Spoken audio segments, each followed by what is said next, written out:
Welcome to Deeper African Tales. Today, I bring you a story so emotional, so suspenseful, that even the hardest hearts will cry. It is the story of Bayetin, a young woman whose life was shattered by a man everyone called a hero, a billionaire who hid a dark heart behind a perfect smile. Before we begin, take a deep breath and prepare your heart. This story is for entertainment, for lessons, and for awareness. Remember to like, subscribe, and click the notification bell to support more Deeper African stories. Now, let us begin. The night was alive with fear.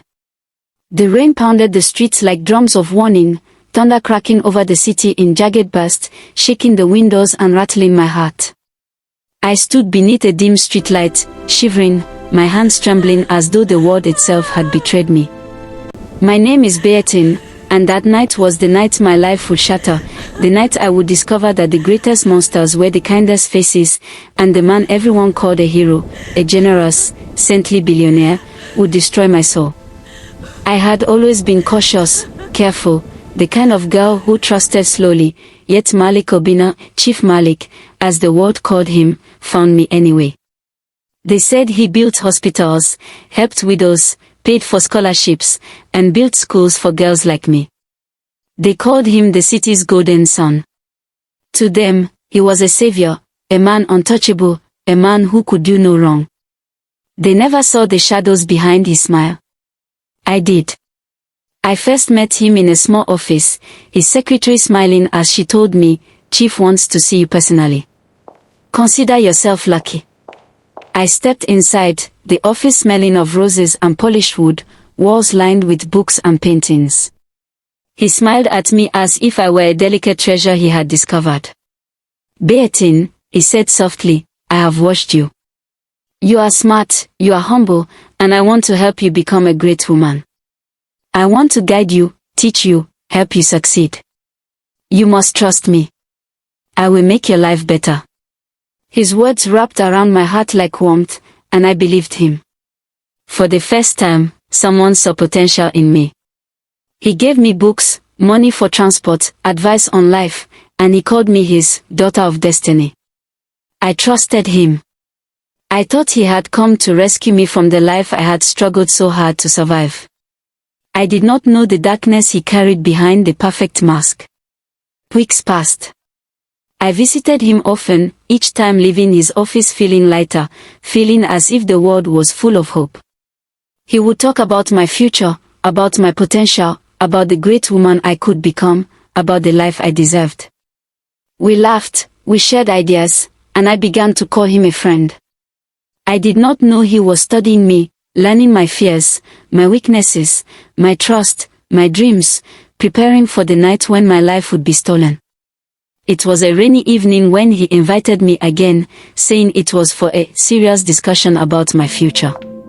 I wore my simple dress, carrying my notebook, excited to meet the man I thought could guide me. The office was too quiet, empty in a way that made my stomach twist.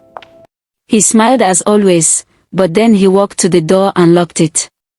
The click of the lock echoed in my ears, sending chills down my spine. "Chief, why did you lock the door?" I asked, panic rising. He smiled, but it was different this time, a coldness behind his velvet voice. "Bayetin, you must trust me. This is part of your journey." The horror began. I screamed, I shouted, I cried for help. What are you doing? Stop! I ran to the door, hitting it, begging, shouting for God, for someone, for anyone to hear me. But the office was silent. The building was massive, security outside, no one came. He forced me. I felt my soul shatter in that locked room. Help me! I wanted to die, I wanted to vanish, I wanted the world to swallow me whole. I cried until I could not breathe. My body, my heart, my dreams, all were taken. When he finished, he fixed his clothes calmly and said, "Do not tell anyone. No one will believe you. I am too good in their eyes." He opened the door and walked out, as if nothing had happened, as if the world had not just stopped for me. After that night, I was not Bayetin.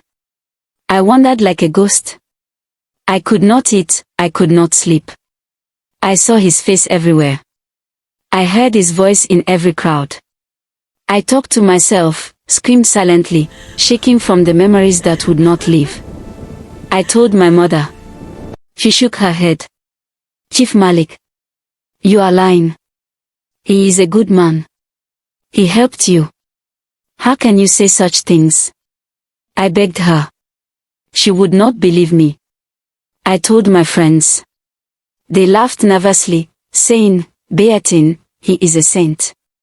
You must be imagining it. I told his wife. She slapped me and said, you want to destroy my husband's name. Leave him alone. His children called me a liar. The community laughed at me. Even people I trusted told me I was wicked, crazy, or greedy. No one believed me. Everyone defended him. The man who destroyed me was praised on television, loved in public, untouchable. Then I met Theo, the therapist who changed everything. Calm, quiet, patient, he listened. Not like everyone else, not with judgment or disbelief, but truly listened. I told him everything. Every detail, every fear, every tear. He was silent for a long time. Then he said something that froze me. Bayetin, you are not the first person to say this about Chief Malik. He told me about his sister, Sod. She had trusted him too, had believed in his kindness, and he had destroyed her life.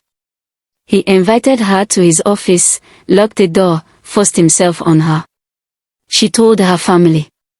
Nobody believed her. She became depressed. She stopped talking, stopped eating, and one day she died quietly. Theo told me, I promised her I would make sure no one else suffers. I will help you get justice. For the first time, someone believed me. Together, we began gathering evidence. Other victims came forward, women who had been silenced, girls whose lives were destroyed. Each story made me cry, but also strengthened me. We planned carefully, documenting everything, preparing to speak out. Each meeting, each whisper, each truth we collected chipped away at the illusion he had built. The man who smiled so kindly in public, who helped charities, who praised widows and children, was a monster behind closed doors. Months later, the confrontation came. Chief Malik was at a grand charity event, giving a speech to a hall filled with cameras, friends, and admirers. I walked to the stage, trembling, my legs weak, my heart pounding. I am Bayetin, I said. Chief Malik raped me. He promised to help me, but he destroyed my life. The hall went silent. Other victims stood, some shaking, some crying, some silent but defiant. So did he do to me? He destroyed my sister. He hurt me too. His wife covered her face, his children stared in disbelief, the crowd gasped. The man they called a hero was a monster. For the first time, the world saw him as he truly was. Chief Malik was arrested. Even though Chief Malik had been arrested, the courtroom did not bring the justice I had dreamed of.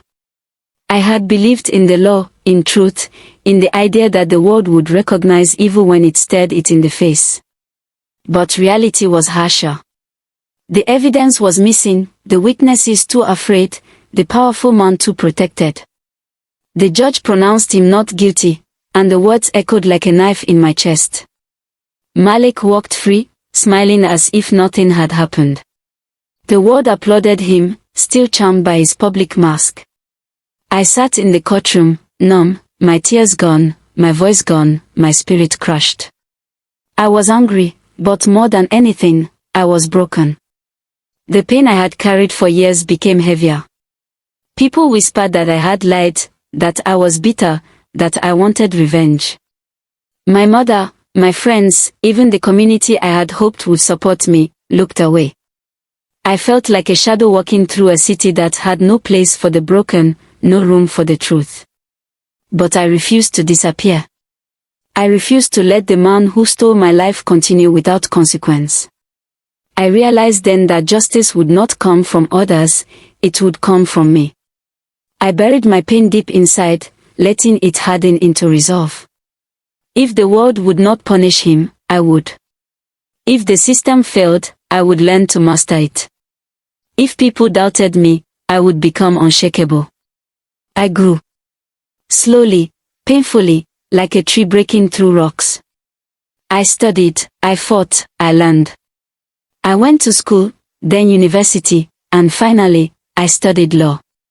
I immersed myself in the rules, the loopholes, the strategies, the ways to make justice unavoidable. Every case I studied, every precedent I memorized, I imagined Malik in the courtroom, thinking he had won. Every class, every night of study, every tear shed over my stolen youth, built me into a weapon against injustice. Years passed. I became strong, not just in mind, but in spirit. I could not forget what he had done, but I learned to transform the memory into fuel. I knew one day I would stand against him again, and this time, I would not be a frightened girl. This time, I would be armed with knowledge, with law, with truth. Then the day came. Chief Malik was accused again, another case, another chance to hold him accountable. The courtroom was filled with tension, the kind of tension that made your chest ache. I entered not as a victim, not as a scared girl, but as a lawyer, a woman who had clawed her way through pain and injustice to stand tall. But the system was not kind. The trial revealed the cracks in justice. Evidence was missing, witnesses were silenced, and his lawyers twisted every word.